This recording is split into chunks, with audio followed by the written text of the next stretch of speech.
Bien, perdonen, pedimos excusas, ya que se cortó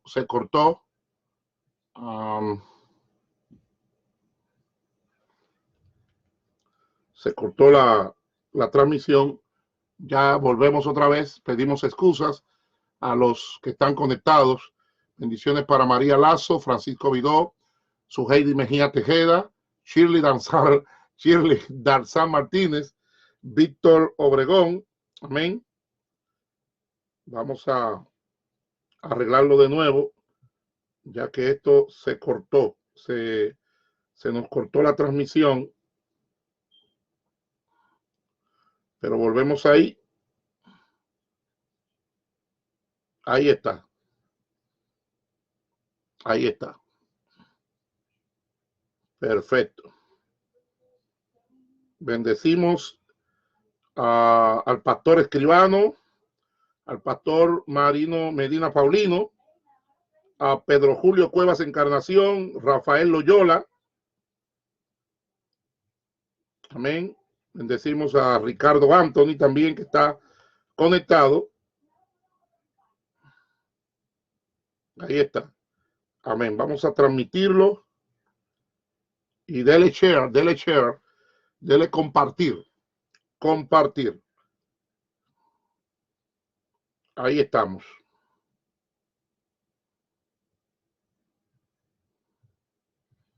Perfecto.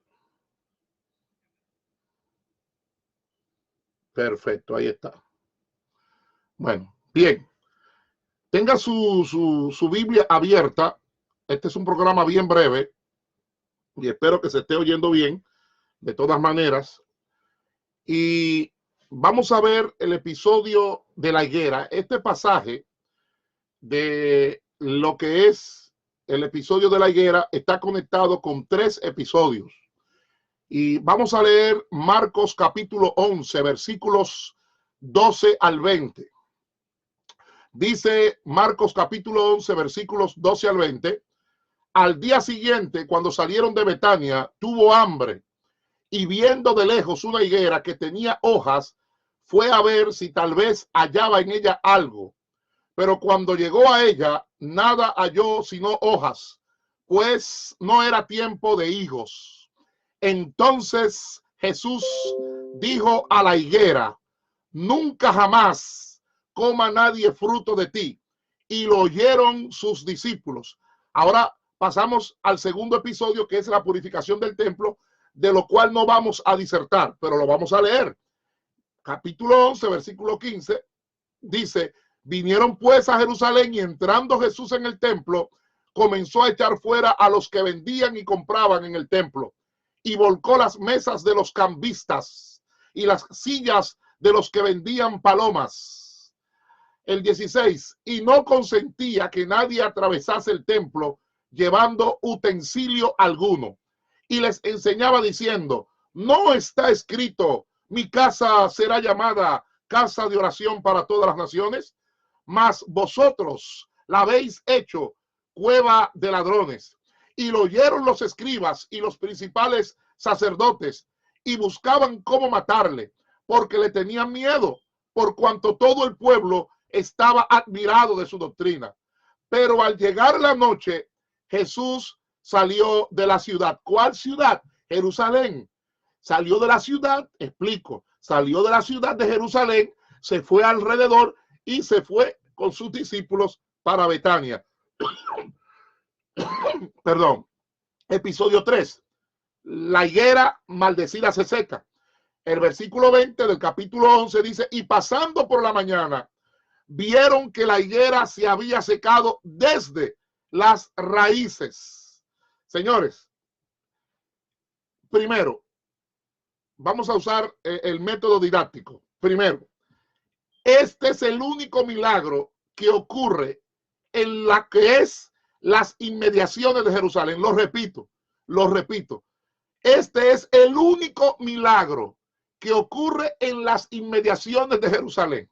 Para los que llevan nota, tanto del lado positivo como del lado crítico, este es el único milagro que ocurre en las inmediaciones de Jerusalén. Segundo, es la única ocasión en que un milagro resulta en destrucción, no en restauración. ¿Por qué? Porque la higuera se destruye totalmente. Repito. Segundo, es la única ocasión en la vida de Jesús en que un milagro resulta en destrucción, no en restauración, porque se destruye totalmente. Tercero, la conducta de Jesús aparentemente es una conducta irracional y destructiva. Es una contrarreacción, aparentemente. Cuarto, la tradición de Marcos convierte esta parábola contada por Jesús y Marcos relata el hecho ya vivido real. ¿A qué me refiero? En Lucas capítulo 13, versículos 6 al 9, hay una parábola que es la parábola de la higuera estéril. La leo.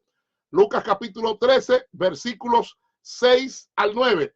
Dijo también esta parábola: tenía un hombre una higuera plantada en su viña y vino a buscar fruto en ella y no lo halló. Y dijo al viñador: he aquí, hace 3 años. Fíjese la comparación.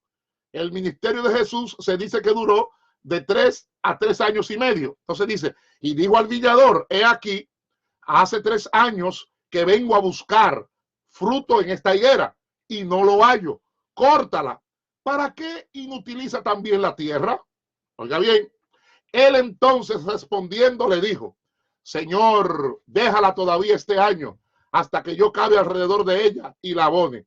Y si diere fruto, bien, y si no, la cortarás después.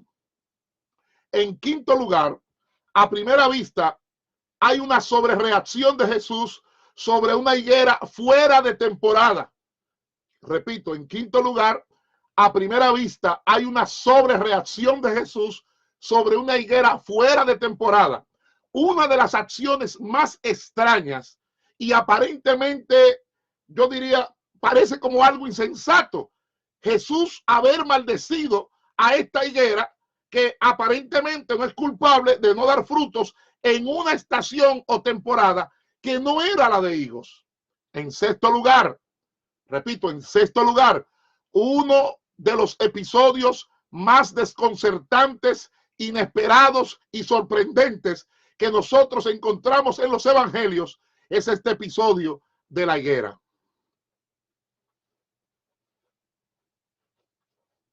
Indudablemente, este episodio, separado del contexto, puede hacer o puede crear sospechas acerca de en qué condición se encontraba Jesús en ese momento. Séptimo, la perícopa. Si usted no sabe lo que es una perícopa, yo se lo dejo de tarea, porque en el Nuevo Testamento hay bastantes perícopas. Es un término académico. Y como esta disertación es tanto bíblica, escritural, como teológico-académica, usted lo busca y ahí ya usted tiene y busca lo que es una perícopa. Esta perícopa de la maldición de la higuera está construida en lo que nosotros llamamos un triple esquema, que viene siendo un episodio central, que en este caso es de la higuera, con 2 episodios laterales que adquieren significado, como por ejemplo la entrada de Jesús en el templo de Jerusalén. Octavo, en la primera parte de este triple episodio, el evangelista escribe que Jesús está buscando frutos de una higuera, pero que él no encontró más que hojas. Noveno, el árbol de la higuera es engañoso. ¿Por qué? Porque se ve con muchas hojas. El esplendor exterior enmascara su total esterilidad. El motivo de la ausencia de frutos, subraya el evangelista, era que con la expresión no era tiempo de higos. Entonces, él une este episodio a la primera palabra pronunciada por Jesús en este evangelio. En Marcos capítulo 1, versículo 15, dice: el tiempo se ha cumplido y el reino de Dios se ha acercado. Arrepentíos y creed en el evangelio. En décimo lugar, junto a la vid, la higuera era una de las plantas con las que se representaba a Israel. Existen alrededor de 7 u 8 versículos donde nos demuestra en lo que son los textos antiguos testamentarios que la higuera era una planta que representaba a Israel o a la casa de Israel. Por ejemplo, en Oseas capítulo 9, versículo 10, dice: como uvas en el desierto hallé a Israel, como la fruta temprana de la higuera en su principio vi a vuestros padres. Ellos acudieron a Baal peor, se apartaron para vergüenza y se hicieron abominables como aquellos que amaron. 11avo, nos preguntamos, ¿cómo conectamos al Jesús de Marcos 11 con el Jesús manso, tranquilo, apacible, calmado, humilde, sencillo, lleno de misericordia y de tanta paciencia? ¿Por qué Jesús maldijo esta higuera? Debemos ver este texto, este pasaje, a la luz de su contexto, porque cuando usted toma un texto fuera de su contexto, usted se lo sabe, es un pretexto. ¿Y cuántas doctrinas se han formado dentro de la iglesia tomando con pinzas un texto para justificar un dogma, justificar un pensamiento sectario, justificar algo que el hombre en su mente carnal, pero disfrazada de espiritual, quiere proyectar como que es algo santo? Y lo vamos a ver más adelante. Vamos a ver este pasaje a la luz de su contexto. La llegada de Jesús a Jerusalén, evento que marcó el principio del fin del ministerio terrenal de Jesús. Ustedes recuerdan que cuando Jesús llega a Jerusalén, se arma el alboroto, la alabanza, la adoración. Hosanna, Hosanna, bendito el que viene en el nombre del Señor. Pero Jesús sabía que todas esas exclamaciones de alabanzas y todo ese fervor religioso no concordaba con la realidad de sus corazones. ¿Estará pasando esto en este tiempo? Mucha bulla, mucho esplendor, como decimos nosotros, mucha espuma, pero por dentro poco chocolate. Lo estaban alabando: Hosanna, Hosanna, bendito el que viene en el nombre del Señor. Pero Jesús sabía que todas esas exclamaciones de júbilo, de adoración, de alabanza, de exaltación y todo ese aparente fervor religioso no concordaba con la realidad de sus corazones. Incluso Lucas nos dice en un relato paralelo que Jesús lloró sobre Jerusalén. ¿Y por qué Jesús lloró? Porque sabía que ellos estaban practicando una religión vacía, santurrona y ritualista en ese momento. Por eso fue que Jesús lloró, porque aunque estaban alabando, estaban adorando, estaban exaltando, estaban con una religión vacía, santurrona, legalista y ritualista. Oiga, se había convertido todo en un ritual. También él lloraba, porque a pesar de todas las aclamaciones que hacían en favor de Jesús, ellos, aunque estaban en ese momento adorando, alabando, exaltando, tenían un corazón endurecido. También Jesús lloró. ¿Por qué? Porque él sabía las terribles consecuencias que vendrían sobre Israel por causa de haber rechazado a su rey. Y es en este estado de ánimo que el Señor se retira del centro de Jerusalén ese día para pasar la noche en Betania con sus discípulos. Algunos creen que era el lunes por la mañana, porque dice el capítulo 11, versículo 12, al día siguiente. Muchos creen paralelamente que era lunes en la mañana. Al día siguiente, cuando salieron de Betania, tuvo hambre, porque era humano también. Era humano. Era humano.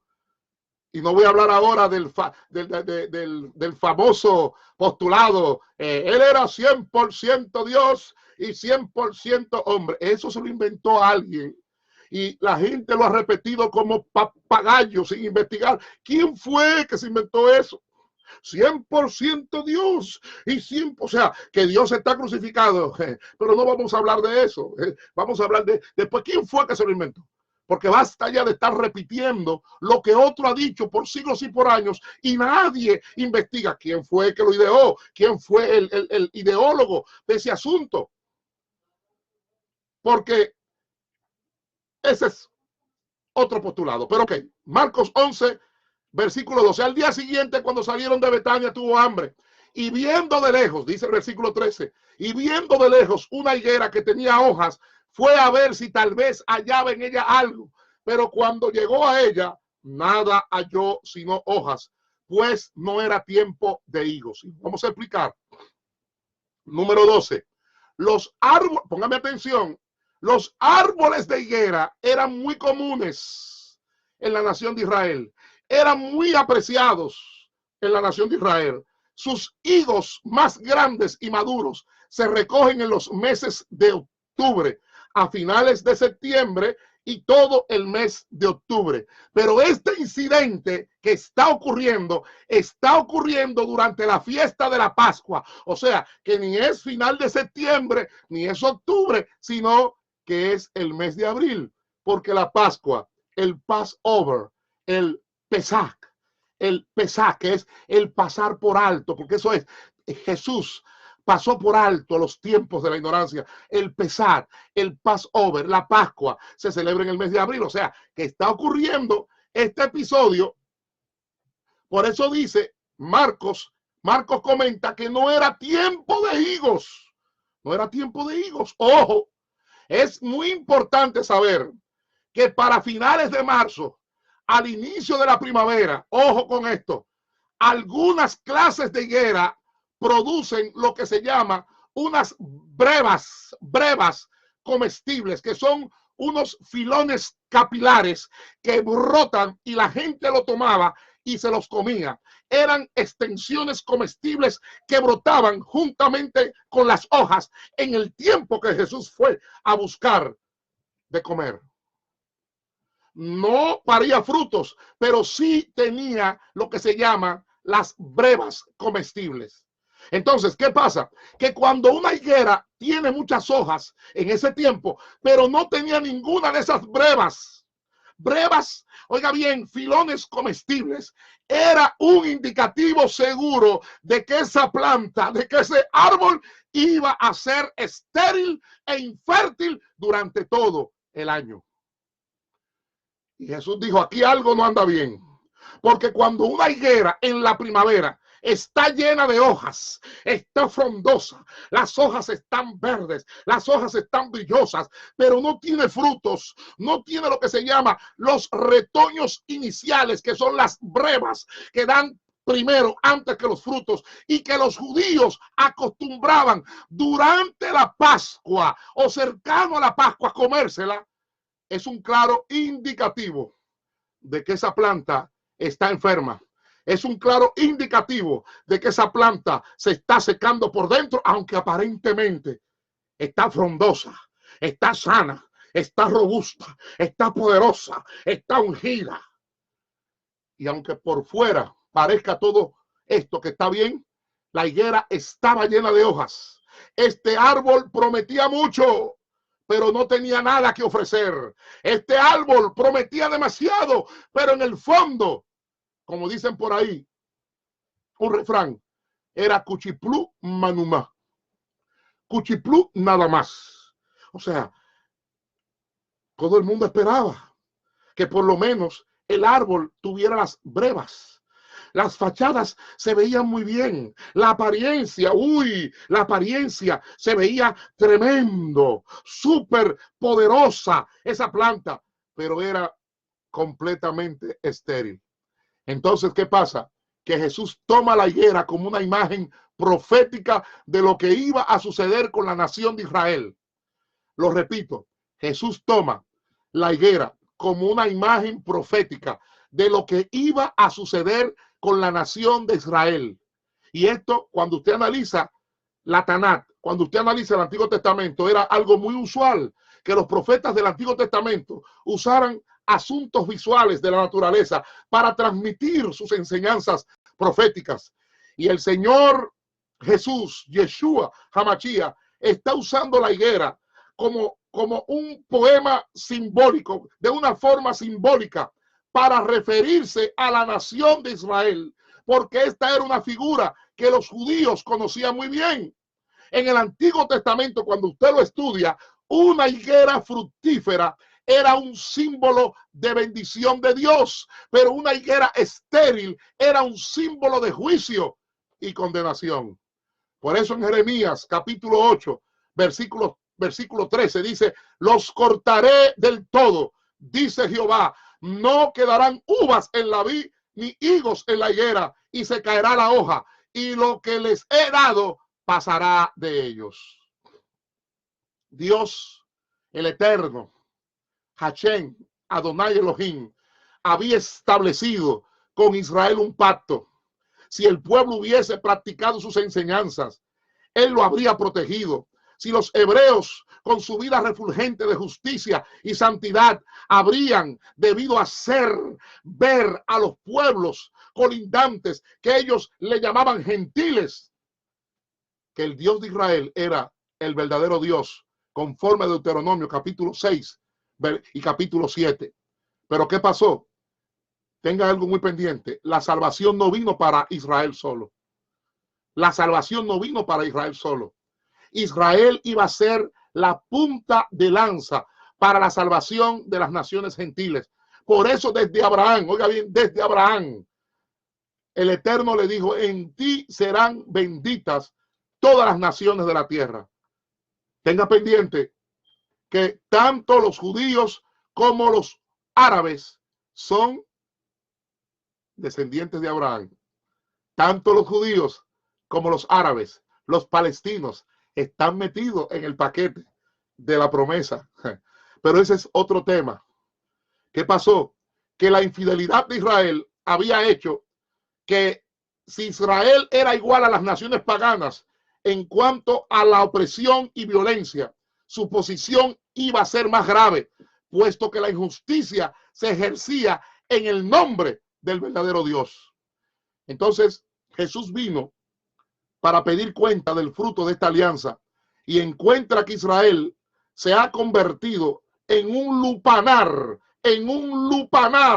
de injusticias y perversidades, donde profetas y sacerdotes son unos impíos. Hasta dentro del templo, dice, él había encontrado maldades, como lo dice Jeremías capítulo 23, versículo 11.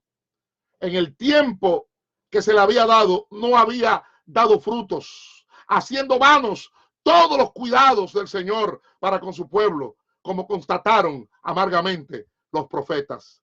Por ejemplo, en Isaías capítulo 5, versículo 2, dice: la había cercado y despedregado y plantado de vides escogidas, había edificado en medio de ella una torre y hecho también en ella un lagar, y esperaba que diese uvas, y dio uvas silvestres. Por eso Jesús declara caducado en la parte de la Torá las ceremonias y los sacrificios. ¿Por qué?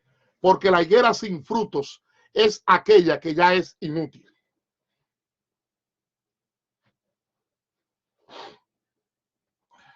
Entonces, al final del capítulo 11, específicamente en los versículos 20 y 21, dice que la higuera se secó de raíz.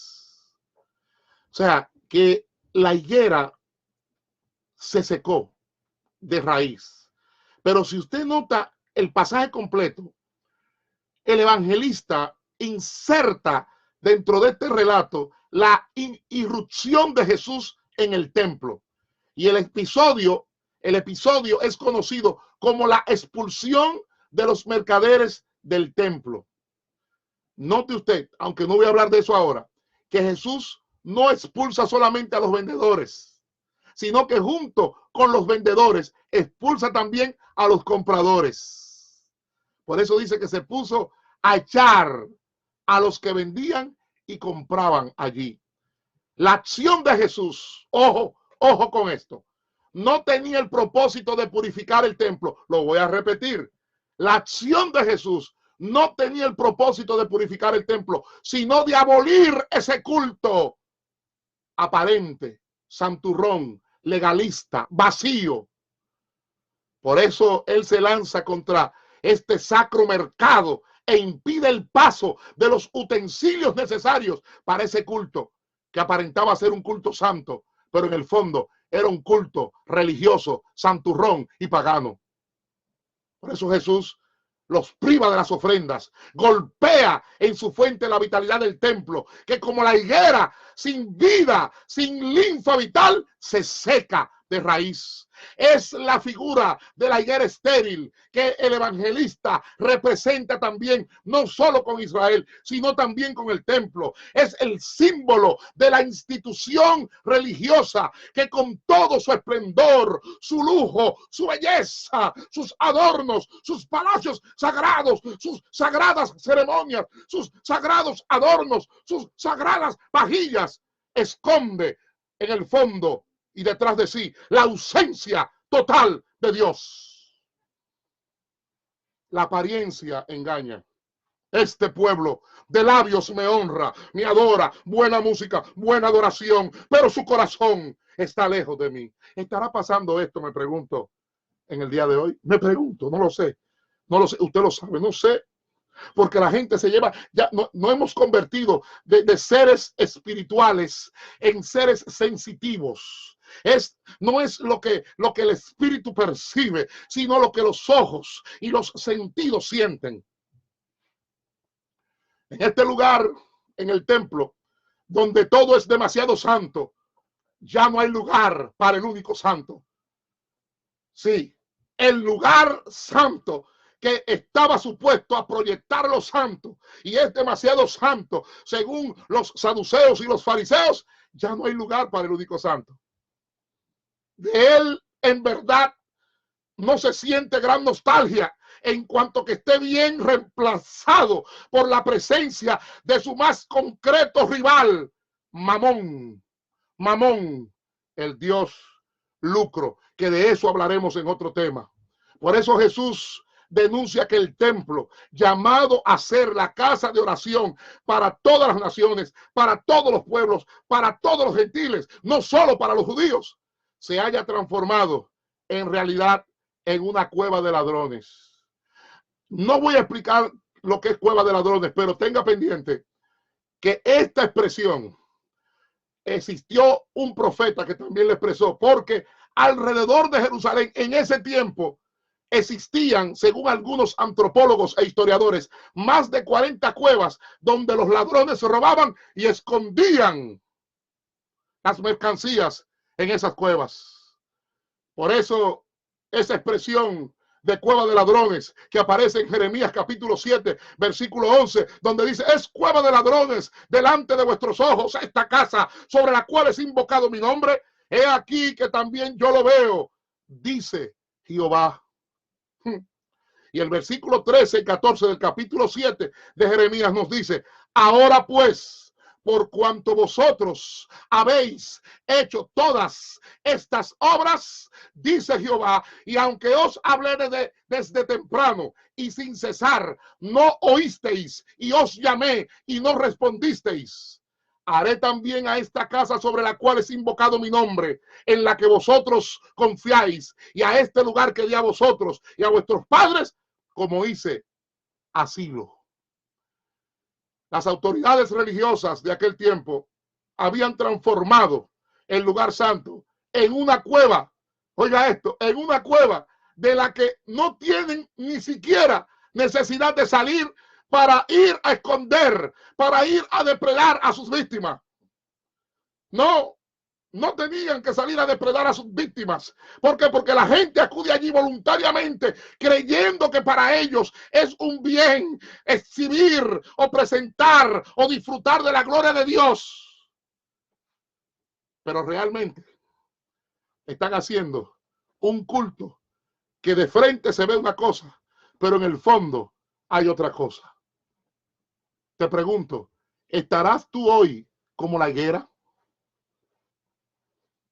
Estarán muchas congregaciones como la higuera que Jesús maldijo, muy linda por fuera, frondosa, que aunque no era tiempo para dar frutos, por lo menos tenían que estar los retoños que lo tomaban los judíos y se lo comían.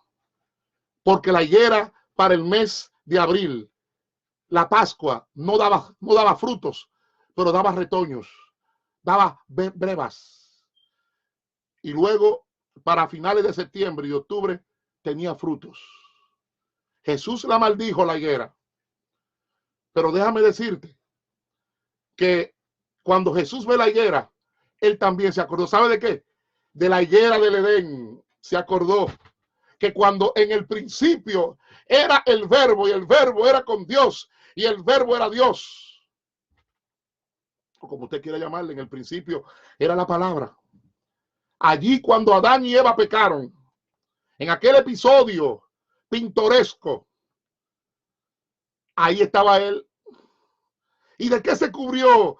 Se cubrieron, según el relato del capítulo 3 de Génesis, se cubrieron con hojas de higuera.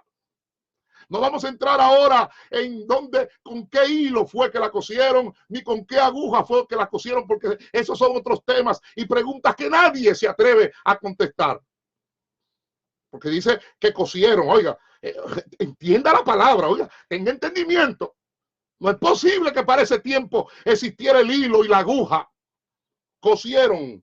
Por eso el lenguaje de las escrituras tenemos que entenderlo para no estar hablando cosas fuera de tono y fuera de contexto en los altares, en los púlpitos, en los congresos, en los ovnis, en todas las cosas que se hacen. Y aunque la gente se goza, brinca, suda, se dicen cosas incoherentes, absurdas acerca de las escrituras. Jesús se acordó de que ese árbol, con ese árbol fue que Adán y Eva se cubrieron, hojas de higuera. Y cuando él se ve frente a ese árbol, oiga, se acordó. ¿Y qué maldijo? Maldijo la ley de las obras, la ley ceremonial, la ley de los sacrificios, el legalismo santurrón que no había dado vida, sino que había creado ira delante de Dios. Por eso Jesús sintió ese impacto y dijo, me acuerdo, yo estaba ahí cuando Adán y Eva se protegieron con esas hojas de higuera. ¿Qué representa la higuera? Pacto de obras muertas, que no produjo vida, sino que produjo ira. Bendiciones del Eterno. No seas tú como el árbol de la higuera. No seas tú como el árbol de la higuera, que se veía frondoso por fuera, pero por dentro estaba estéril, estaba vacío, estaba sin frutos. Que el Eterno te bendiga, que el Eterno te guarde. Shalom, shalom.